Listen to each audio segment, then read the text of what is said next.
Ang pondo naman sa controversial na overpass improvement project dyan sa Iloilo City, abay tinapyasan. Kaugnang yan may report ang Bombo Radio Iloilo.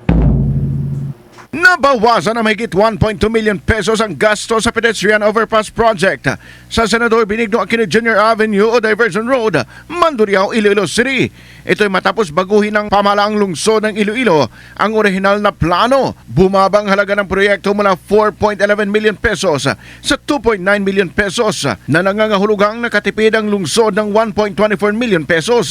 Ilang bahagi ang tinanggal o pinasimple kabilang ang paggamit ng epoxy paint sa halip na tiles, pagtanggal ng umiral na plumbing works, LED lights at ilang painting works.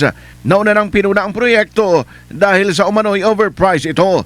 Iginiit naman ni Engineer Diana Lynn Senyoron, acting head ng Iloilo City Engineer's Office, na bagamat may mga materyales na tinanggal, hindi naapektuhan ang kaligtasan at tibay ng istruktura. Una nang inaprubahan ng Commission on Audit ang pagbabago sa proyekto bago matapos ang orihinal na kontrata noong Disyembre 8. Target na matapos ang proyekto sa Enero 6 sa susunod na taon, matapos ito maantala ng higit 2 linggo dahil sa masamang panahon.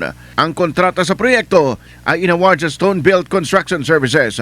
Ang pondo para sa nasabing proyekto ay inaprubahan ng City Council noong August 2024 sa ilalim ng administrasyon ni dating Iloilo City Mayor Jared Trañas, na ama naman ng umuupong alkalde ngayon na si Mayor Raisa Trañas. So till January 6, 2026 mag-end ang contract no extension na 1,224,924.13 pesos. Si Engineer Diana Lynn Senyoron. Para sa Bombo Network News, ito si Bombo Ayan Gahete.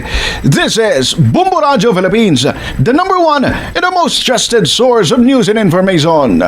Basta Radio Bombo! For the most trusted source of news and information, visit our website at www.bomboradio.com. Follow us on Bombo Radio mobile app, Facebook, YouTube, TikTok, and X, formerly Twitter. Like, share, and stay connected. Anytime, anywhere.